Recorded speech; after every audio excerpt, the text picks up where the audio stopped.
지금 이론적으로 설명하고 있습니다만은 실무적으로는 아주 엄청난 파급 효과를 발생시키는 겁니다. 자, 보세요. 법정 사건이 성립한다, 안 한다 라고 했을 때에 매각물건 명세서에는 법정 사건에 관한 기재가 원래 어디에다 기재되어야 되는 겁니까? 매각으로 인하여 설정된 것으로 보는 지상권의 개요, 여기 나타나죠. 매각물건 명세서의 맨 위에 점유관계란이 나오잖아.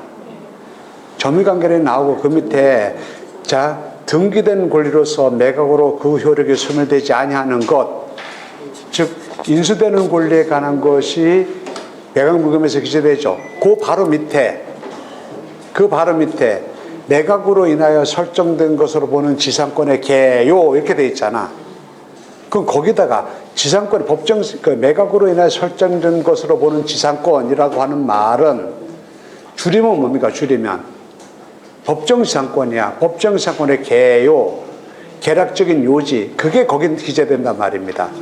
거기 기재되게 되는 경우에는 뭐라고 기재되냐 하면은, 만약에 건물만 매각 대상이다라고 한다면 이 건물을 위하여 이 토지에 대한 지상권이 성립함, 또는 토지만 매각 대상이다라고 한다면 이 토지에 그 지상 건물을 위하여 법정 지상권의 부담이 있음, 이렇게 기재되어야 되잖아 원래는. 근데 보세요. 일개 법원의 사무보좌관이 일일이 사건마다 법정 사건이 성립한다 안 한다 안 한다 판단 내릴 수 있어요? 아까 그런 얘기 있지 않습니까? 대법관들 사이에서도 법정 사건이 성립한지 안 하는지 서로 의견 일치를 보이지 못하는 경우도 많다고요. 최고의 법률 전문가들도 대학교 교수님들도 법정 사건 쪽에 오게 되면 실수를 해. 근데 일개의 사법보좌관이 그때마다 법정 사건 성립한다 안 한다 얘기할 수 있습니까? 그래서 그 자리에는 법정 사건 성립한다 안 한다라는 기재가 거기에 기재되는 것을 저는 지금까지 한 번도 본 적이 없습니다. 그럼 토지만 매각이다, 건물만 매각이다 라고 한다면 법정 사건에 관한 기재는 어디에 나타나는가?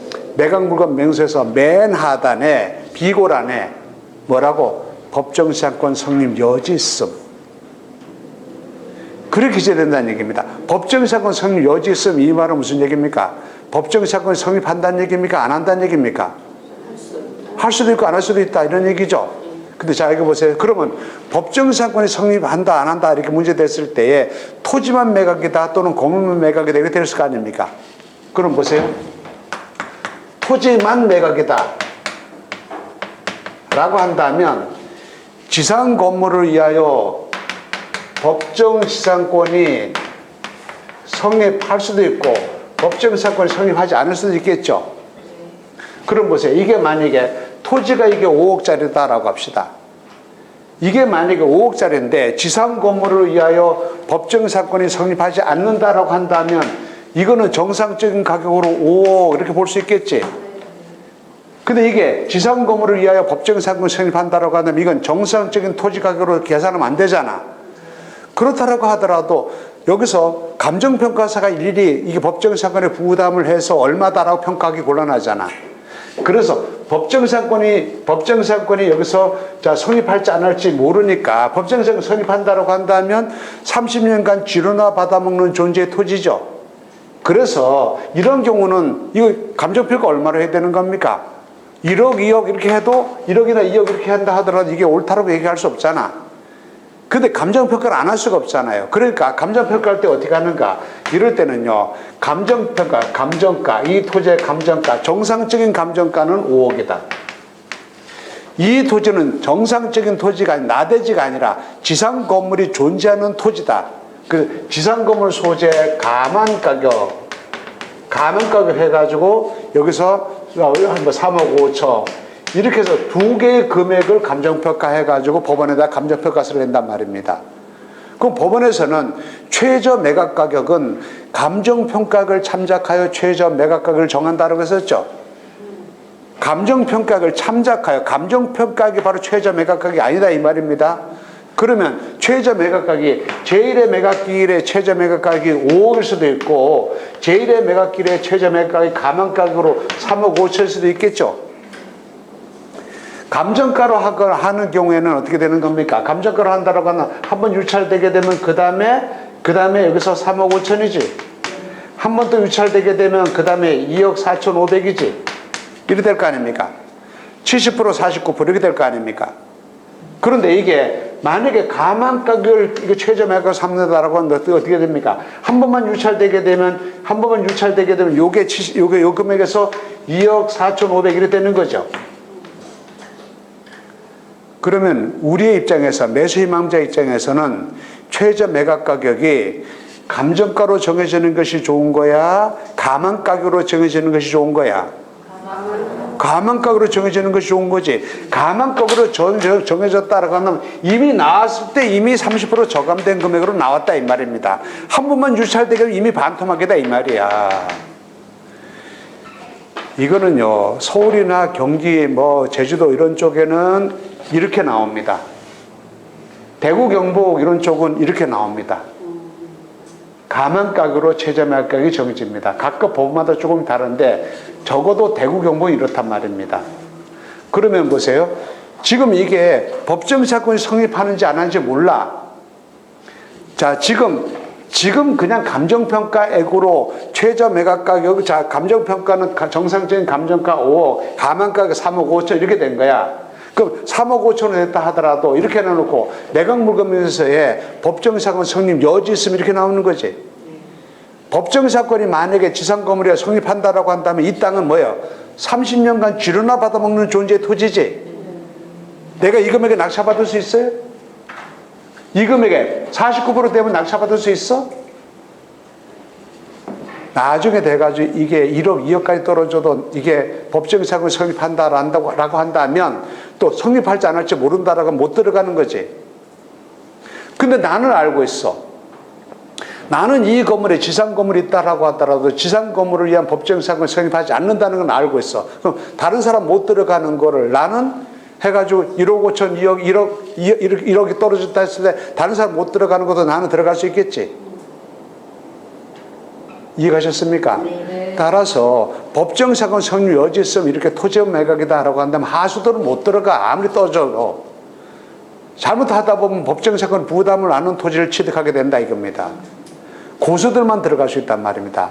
자, 건물만 매각이다라고 가볼까요? 건물만 매각이다. 토지와 건물 중에서 건물만 매각입니다. 그러면 이 건물을 위하여 마찬가지로 법정사건이 성립하는 경우도 있고 법정사건이 성립하지 않는 경우도 있겠죠. 이 건물 매각이다 그랬을 때 이 건물 가격이 5억이다 라고 합시다. 자, 법정사건이 성립하지 않는다라고 한다면 이 건물은 뭐예요? 이 건물은 철거 대상이지. 철거 대상이라고 한다면 이거는 재산이 마이너스 재산이잖아. 이거는 철거하고 철거 비용까지 물어줘야 되는 건물이잖아. 마이너스 재산이야 이거. 이게 법정사건이 성립한다 그러면 됐습니까? 이거는 정상적인 건물로서 5억짜리다 플러스 알파 되잖아. 알파가 뭐야 이게 알파가? 타인의 토지를 30년간 사용할 수 있는 법정사건이잖아. 때로는 건물 가격보다도 법정사건이 더 클 수 있는 거지. 배보다 배꼽이 더 클 수 있을 것 아닙니까? 그런데 보세요. 이거는요. 건물만 매각이다라고 한다면 이거요. 법정사건이 그 건물 위에 법정사건이 성립하지 않는다라고 하면 이거는 마이너스 재산이야. 법정사건이 성립한다라고 한다면 이거는요. 초왕대박이야. 건물 가격 5억에다가 5억 플러스 알파 법정사건 가격 30년간 타인의 토지를 사용할 수 있는 권한까지 취득하게 되는 거야. 근데 토지만 매각일 때는 감정평가할 때 감정평가액을 정상적인 토지의 감정가 가만가 이거 두 개를 해가지고 법원에 올린단 말입니다. 그 법원에서는 최저 매각가격을 이것으로 할 수도 있고 이것으로 할 수 있습니다. 그러나 건물만 매각이다라고 할 때는 그것도 안 해. 건물만 매각이다라고 한다면 매각물건 명세서에 법정사건 성립 여지성 이 문구만 기재하고 그냥 5억 이렇게 나오는 거야.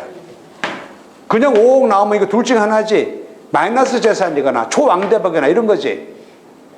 건물만 매각인데 법정사건 성립한지 안 하는지 몰라. 만약에 법정사건 성립하지 않는다라고 한다면 이건 철거 대상이지.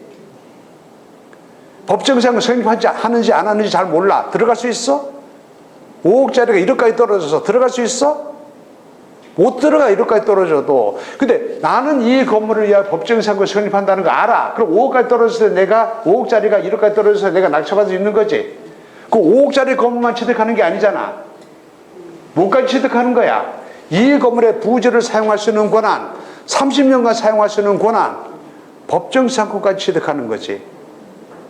초왕대박이지. 이해가셨습니까? 근데 이거는요, 내가 이걸 이론적으로 분석해야 돼. 이거를 판단할 수 있는 자료는 매각물건 면세서는 이런 데 안 나와. 내가 스스로 법정상권 성립하는가 안 하는가라는 것을 내가 스스로 판단해야 된단 말입니다. 그래야 들어갈 수 있다 이 말입니다. 그래서 제가 아까 뭐라고 했습니까? 법정상권에 관한 부분은 고수반열로 올라가는 시험대 역할을 하는 것이 법정상권에 관한 지식이다라고 얘기했단 말입니다. 이거 모르면 법정상권에 관한 지식이 이게 이해가 안 가면 그러면요 그냥 아파트 경매나 실시해야 돼. 토지만 매각되거나 건물만 매각되거나 이렇게 복잡한 구조로 가게 되면 내가 거기는 아무리 떨어져도 이건 무서워서 못 들어가는 거야. 우리는요 토지와 건물을 별개의 부동산으로 다루고 있는 법제입니다. 내가 만약에 단독주택을 소유하고 있다 하더라도 이건 우리 집 그런 거지. 거래관념으로서는 하나의 거래관념이지 우리 집. 법률적으로 어떻습니까? 법률적으로 하나가 아니잖아. 단독주택은 토지 한 건 건물 한 건, 토지 등기부 건물 등기부 따로따로 돼 있잖아. 토지대장 건축물대장 따로따로 돼 있잖아. 별개의 거잖아. 그러다 보니까 우리는 토지와 건물을 각각 별개 부동산으로 다루다 보니까 토지와 건물이 동일인의 소유했을 때는 문제가 안 되는데 동일인의 소유했다가 토지와 건물의 소유자가 경매를 통해서 달라지든 매매를 통해서 달라지든 토지와 건물의 소유자가 달라지게 되는 경우에는 이 건물의 존재에 대하여 법정상권이 성립하는가 안 하는가라고 하는 복잡한 문제가 야기된다 이 말이에요. 실무상 이런 부분은 점점 더 많아지고 있습니다. 그래서 이런 부분들을 아는 사람만이 이런 특수한 물건에 들어가서 내가 고수익을 올 수 있고 모르면 너무 위험하니까 이건 못 들어가는 거고 그렇다는 얘기입니다. 이론적으로 내가 하나하나 이것을 풀어서 법정사건 성립하는 건지 안 하는 건지 내가 분석해야 된다는 얘기입니다. 이론적인 얘기만 오늘 하고 구체적인 어떤 자료 가지고 어떻게 분석해서 이런 경우는 성립한다 안 한다, 저당은 설정 당시 건물이 있었는가 없었는가 이렇게 판단한다, 이 자료 가지고 이렇게 판단한다, 그런 것은 나중에 실무적인 분석에서 다시 얘기하도록 하겠습니다. 자, 지난 시간까지 얘기한 법정상권 성립 여부에 관해서 첫 번째 요건, 자 적지 않고 얘기하겠습니다. 첫 번째 뭐라고 했습니까? 법정상권 성립하려면 저당권 설정할 당시에 토지 위에 건물이 있었을 것. 그죠? 두 번째 뭡니까? 저당권 설정 당시에 토지와 건물의 소유자가 동일인일 것. 그런 법정상권 성립한다는 얘기죠. 세 번째 요건은 네 번째 요건은 중요하지 않아. 저당권이 설정되어 있을 것. 저당권이 토지에만 설정되든 건물에만 설정되든 토지와 건물이 양자에 설정되든 묻지 않아. 저당권이 설정되어 있을 것. 네 번째 요건, 경매로 인하여 토지와 건물의 소유자가 동일이었다가 달라질 것. 이때 경매는 무슨 경매입니까? 저당권 실행 경매지, 임의 경매지. 임의 경매로 토지와 건물의 소유자가 달라졌을 것. 이거란 말입니다. 세 번째 요건과 네 번째 요건은 별거 없어. 법정상권 성립하는가 안 하는가는 첫 번째 요건과 두 번째 요건을 충족하는가 못 하는가에 관한 얘기입니다. 첫 번째 요건을 충족하는가 안 하는가 간단하게 하면 이런 겁니다. 나중에 실무 분석할 때 기본이 이겁니다. 토지 등기부와 건물 등기부.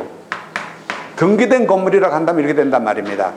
등기된 건물이라고 한다면 이렇게 돼서 토지 등기부의 저당권 설정 일자가 여기야. 자, 건물의 보존 등기가 여기야. 그럼 어떻습니까? 저당권 설정 당시에는 이 건물이 없었다는 얘기지. 따라서 이 건물을 위하여 원칙적으로 법정상권 성립하지 않겠죠. 그런데 저당권 설정 등기가 여기인데 건물에 대한 보존 등기가 여기야. 그럼 어떻습니까? 저당권 설정 당시에 이 건물이 있었다는 얘기지. 그럼 어떻습니까? 두 번째 조건, 저당권 설정 당시에 토지 소유자와 저당권 설정 당시에 건물 소유자가 동일인인가 아닌가를 판단해서 동일인이다라고 한다면 법정상권이 성립한다 안 한다, 그때 이거 판단하는 거죠. 근데 이거는 토지와 건물이 있는 정상적인 건물이 등기된 건물일 때 얘기잖아요. 조금 더 복잡하게 가면 어떻습니까? 예? 이렇게 하지 않습니까? 아까 건물은 등기된 건물이 아니라 무허가 미등기 건물을 위하여서도 법정의 사건이 성립할 수 있다 그랬죠? 그 무허가 미등기 건물의 경우는 건물 등기부가 없다는 얘기잖아. 그 뭘 가지고 판단할 거냐 이 말이야. 두 번째로 보세요. 저당권 설정 당시에 완성된 건물이 없다라고 하더라도 저당권 설정 당시에 장차 이 토지 위에 어느 규모로 어느 정도로 건물이 깔고 앉을 것인지 예측 가능한 정도까지 공사가 진전되었다라고 한다면 그 완성된 건물을 위하여 법정 사건이 성립할 수 있다는 얘기죠. 그럼 저당권 설정 당시에 건물 공사를 시작했는지 안 했는지 확인해야 될 거 아닙니까? 또 보세요. 이런 경우는 자, 두 번째 경우 이런 경우는 가든 식당 이런 것이 경매로 나왔을 때 많이 나타난단 말입니다. 첫 번째 원리는 뭡니까? 미등기 건물이 제시의 건물로 나타나고 토지만 매각 대상일 때 그럴 때에 첫 번째 문제가 나타난단 말입니다. 자, 또 이런 경우도 있습니다. 보세요. 토지하고 건물하고가 이렇게 있습니다.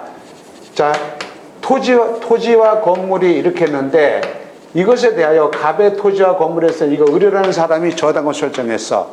나중에 갑이 변제하지 않으니까 저당권자가 토지와 건물을 일괄 경매 신청했어. 일괄 경매 신청했는데 공부상으로는 보니까 기역자 기하집이야. 집행관에 가가지고 현황조사에 가서 보니까 이 토지에 있는 건물이 기역자 기하집이 아니라 여기서 이렇게 생긴 다가구주택이야. 그럼 공부상의 건물과 이 건물이 다르잖아요.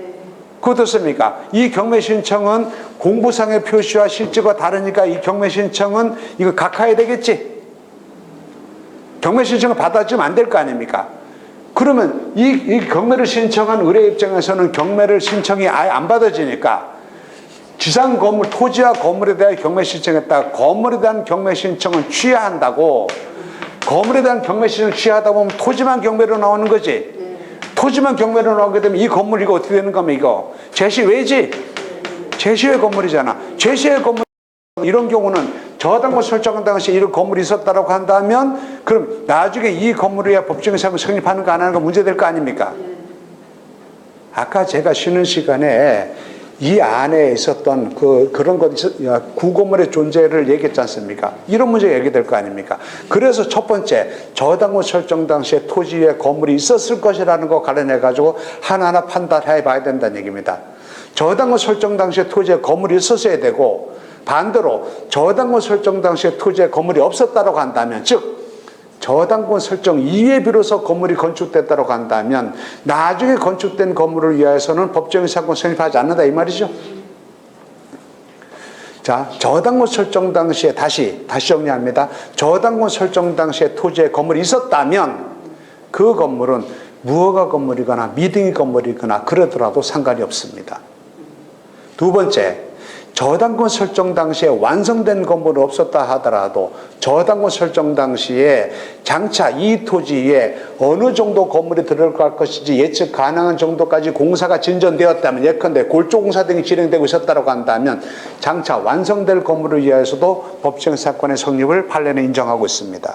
세 번째, 저당권 설정 당시에 건물이 있었는데 그 건물을 철거하고 나중에 새롭게 건물 지었을 때 그 신축 건물을 위하여 법정 사건이 성립될 것인지 말 것인지 외우라 그랬죠? 어떻게 한다고요? 저당권의 모습이 토지에 대해서만 저당권 설정한 것인지 토지와 건물에 대해서 공동저당을 설정한 것인지 따라서 공동저당을 설정한 것이라면 지상 건물을 위하여 법정 상권이 성립하지 않는다.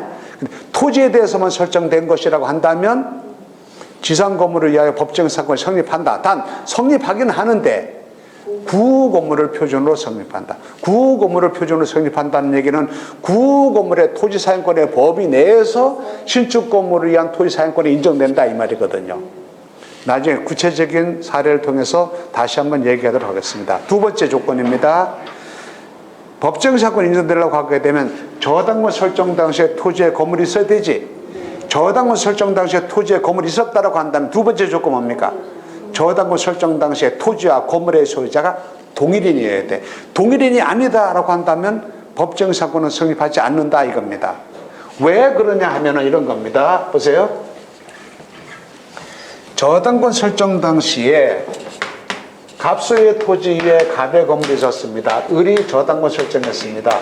저당권 설정할 당시에 토지와 건물의 소유자가 동일인이지. 그러면 법정 사건이 성립한다 이 말이에요.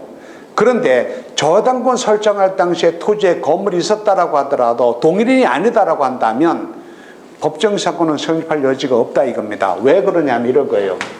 자, 갑소유의 토지 이외에 A의 건물이 있었습니다. 을이 여기다가 저당권 설정했습니다. 토지에다가. 나중에 그러면 을이 토지를 담보로 잡은 것이니까 토지만 경매 신청할 수 있겠지?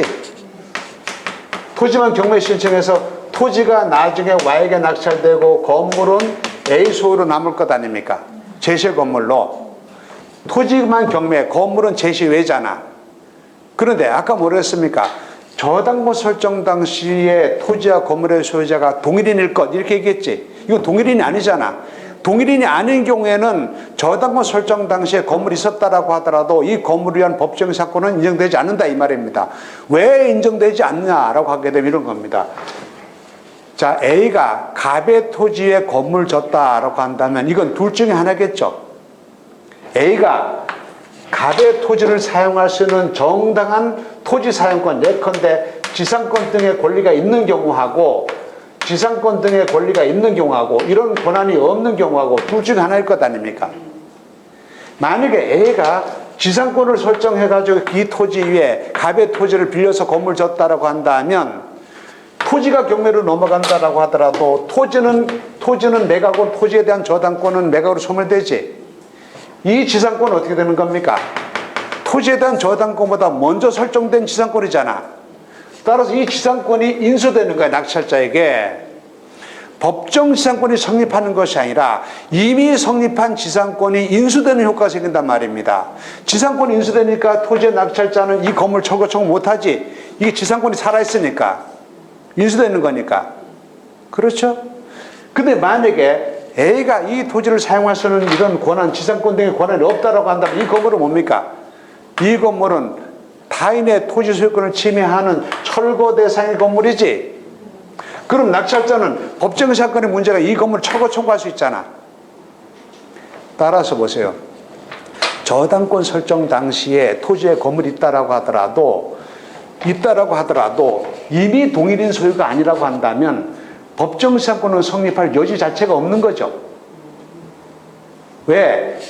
건물 소유자가 토지를 사용할 수 있는 권한이 있다라고 하면 그 권한은 낙찰자에 인수되고 그 권한이 없다라고 하면 그 건물은 철거 대상의 건물이고 법정 사건이 성립하는가 안 하는가라는 아예 문제가 안 되지 않습니까? 그래서 반대 해석하면 어떻게 되는 겁니까? 반대 해석하면. 그래서 법정 사건이 인정되려면 저당권 설정 당시에 토지와 건물이 토지 위에 건물이 있었어야 되고 저당권 설정 당시에 토지와 건물의 소유자가 동일인이어야 한다 이겁니다. 주의할 것은 저당권 설정 당시에 동일인이면 돼. 저당권 설정 당시에. 따라서 처음부터 동일인 소유일 것을 요구하는 게 아니야. 예컨대 보세요. 처음에는 이렇게 됐습니다. 처음에는 토지와 건물의 소유자가 달라졌습니다. 동일인, 처음에 건물을 건축할 때는 동일인 아니지? 나중에 갑이 A로부터 건물 샀어. 그럼 동일인이 되었지? 그리고 저당권 설정했어. 저당권 설정할 때 동일인이 된단 말이에요. 처음부터 동일인 소유하는 것은 아니단 말입니다. 저당권 설정할 때 이때 동일인은 된다 이거예요. 또 반대로 보세요. 저당권 설정할 당시에 동일인 소유다라고 한다면 저당권 설정 이후에는 소유자가 달라져도 법정 사건의 성립에는 영향을 미치지 않는다라고 합니다. 예컨대 이렇게 되는 겁니다. 갑소유 토지에 갑의 건물이 있습니다. 여기다가 을이라는 사람이 저당권 설정했습니다. 저당권 설정할 당시에 토지에 건물이 있었고 저당권 설정할 당시에 토지와 건물의 소유자가 동일인이죠. 자, 이렇게 합시다. 갑의 토지에 갑의 건물이 있었어. 여기다가 을이 저당권 설정했어. 나중에 갑이 이 건물을 다른 사람 A에게 팔았어. 건물 소유권을 A에게 넘겼어. 그러면 저당권 설정 이후에는 토지와 건물의 소유자가 달라진 거죠. 그럼 나중에 저당권자 입장에서는 이 건물은 자기 채무자 소유가 아니니까 토지만을 경매 신청해야 될 거 아니냐고. 그럼 토지가 다른 사람 Y에게 낙찰됐단 말입니다. 그러면 이 A 소유의 건물은 어떻게 될 건가에 관한 문제입니다. 저당권 설정할 당시에 동일인 소유였죠. 지금 여기서 어떤 문제가 생기는가 보세요. 자, 토지와 건물이 동일인 소유자 갑의 소유였다가 갑이 A에게 건물을 팔았지. 저당권은 무시하고 여기서 어떤 문제가 생깁니까? 토지와 건물이 동일인 갑의 소유였다. 갑이 건물을 A에게 팔았어. 건물만을 팔았어. 그래서 토지와 건물의 소유자가 달라졌어. 그럼 어떤 문제가 생깁니까? A를 위하여 관수법상의 법정사건이 성립하잖아. 관수법상의 법정사건이. 근데 관수법상 법정사건이 생긴다 하더라도 이 관수법상 법정사건은 저당권보다 나중에 설정된 거지. 따라서 토지의 경매로 여기서 Y가 낙찰돼서 매각되고 완납하게 되면 저당권이 매각으로 소멸하고 저당권 설정 위에 발생한 관수법상 법정사건 매각으로 같이 소멸할 것 아닙니까? 그러나 이 건물을 위해서는 처음부터 저당권 설정 당시에 토지와 건물의 소유자가 동일인이었으므로 이 건물을 위하여 민법 제366조 법정사건의 성립이 예정되어 있던 거지. 따라서 이때가 이론적으로 말하면 A는 이때까지는 관수법상 법정사건자야. 매각이 되게 되면 이 관수법상 법정사건은 매각을 소멸하고 이때부터는 대신 민법 제366조의 법정사건자야. 법정사건의 내용이 달라진다라고 하더라도 법정사건자로서 건물의 철거는 당하지 않는단 말입니다. 이해가셨습니까? 따라서 토지와 건물의 소유자가 동일인인데 언제 동일인이어야 돼? 언제? 처음부터 동일인이어야 돼? 계속해서 동일인이어야 돼? 네? 언제? 언제 동일인이어야 돼? 저당권 설정 당. 왜 저당권 설정 당시, 왜 저당권 설정 당시 계속 강조하는지 아십니까? 이유는 뭐야? 법정사건의 성립을 영향을 미치는 것은 저당권자가 담보가치를 어떻게 평가했는가, 이게 중요한 의미를 갖는다 그랬잖아. 저당권자가 나대주로 평가했는가, 건물의 부주로 평가했는가. 저당권자가 담보권을 설정할 때, 저당권을 설정할 때 담보가치 어떻게 평가합니까? 이게 중요한 의미를 가지니까 계속해서 저당권 설정 당시 얘기하는 거예요. 이해가셨습니까?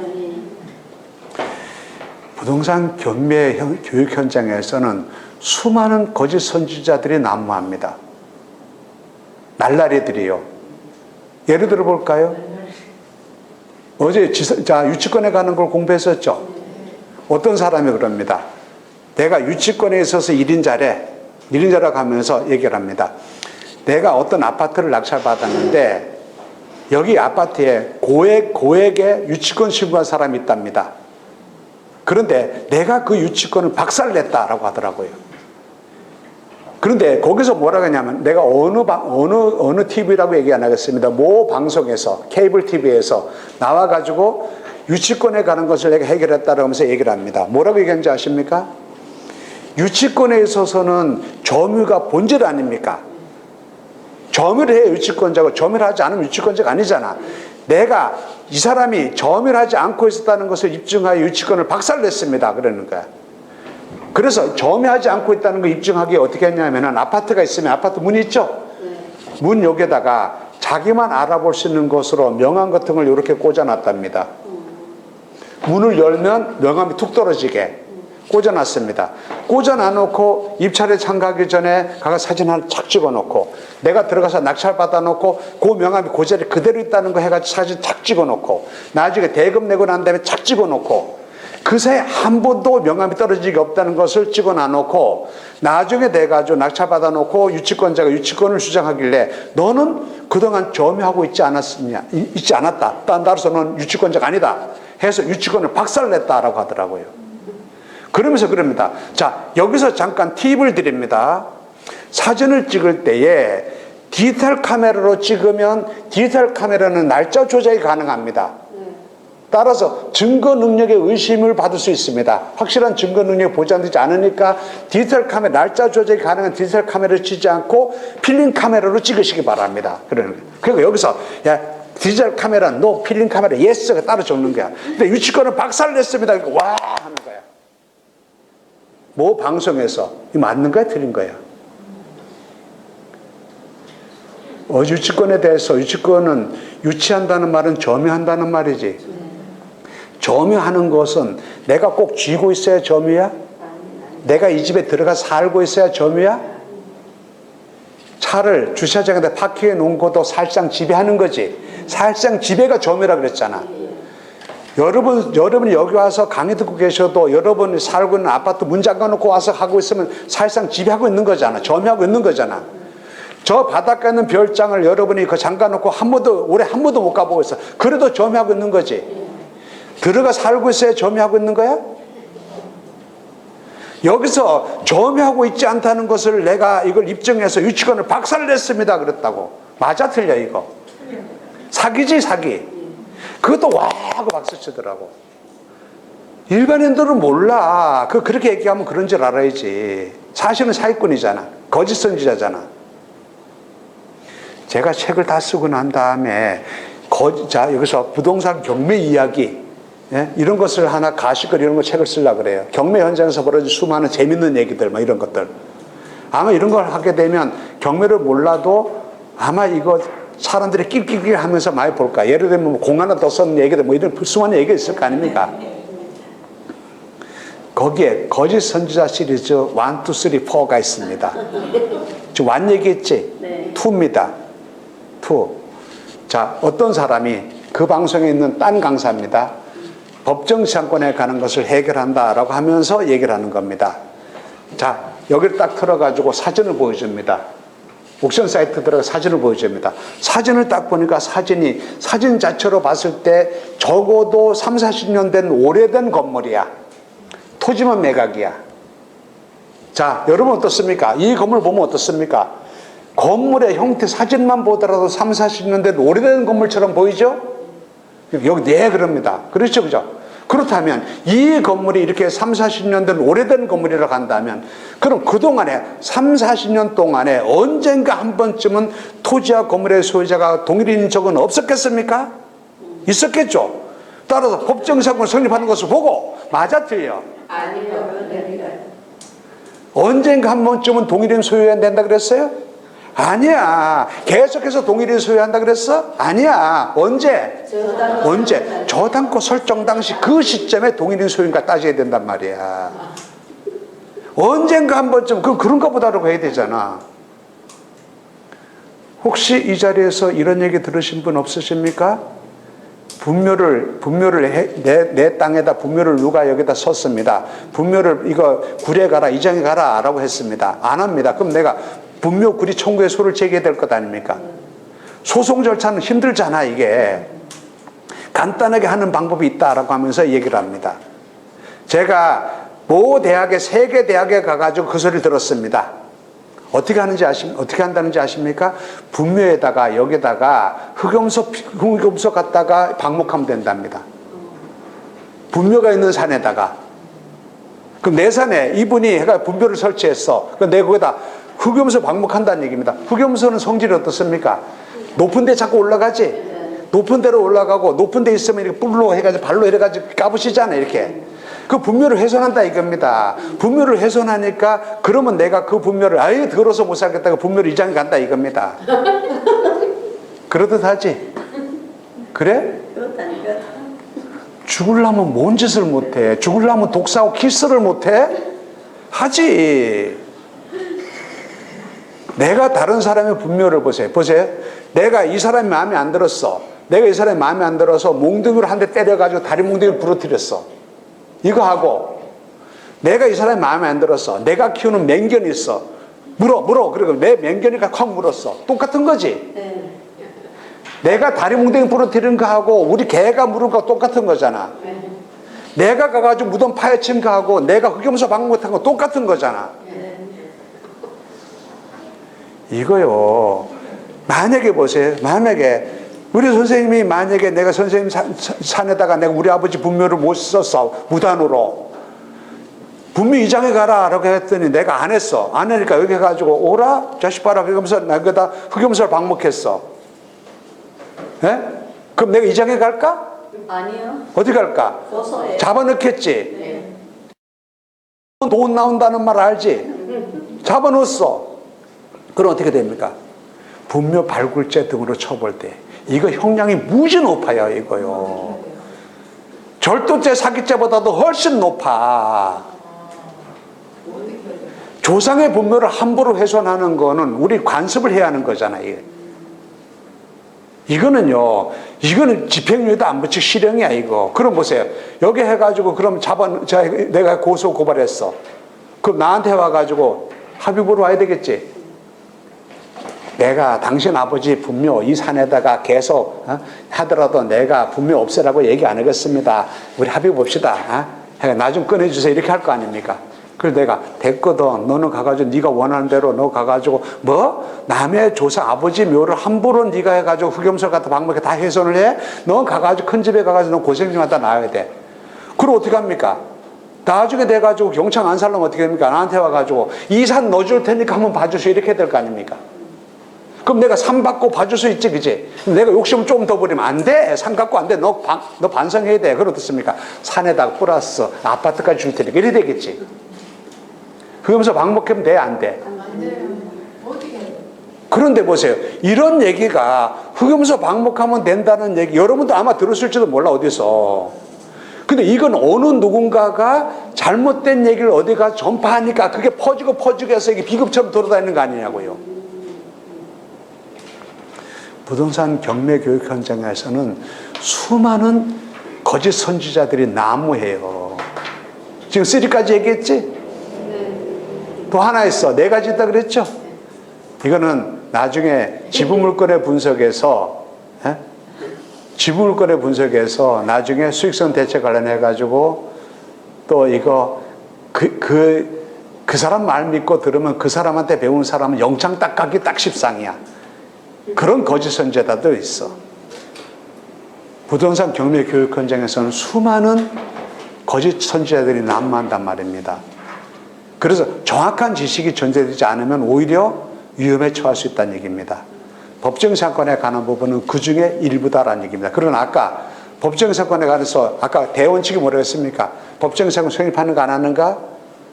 뭐라고요? 저당권 설정할 당시에 토지 위에 건물이 있었을 거. 2번째, 저당권 설정 당시에 토지와 건물의 소유자가 동일일 거.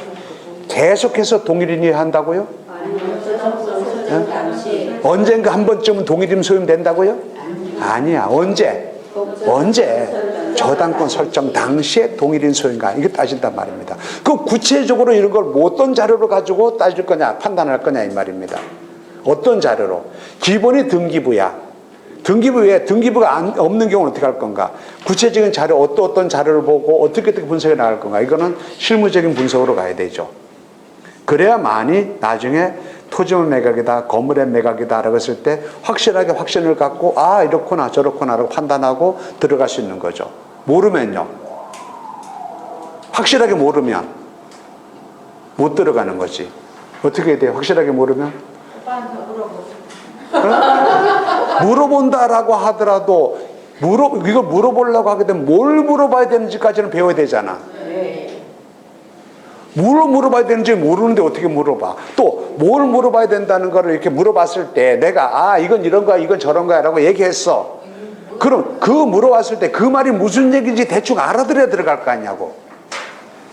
다 알 필요는 없으나 뭘 물어봐야 되는지까지, 그다음 거기에 대해서는 그 말이 무슨 얘기다라는 거를 알아야 들어갈 거 아니냐고. 아니야.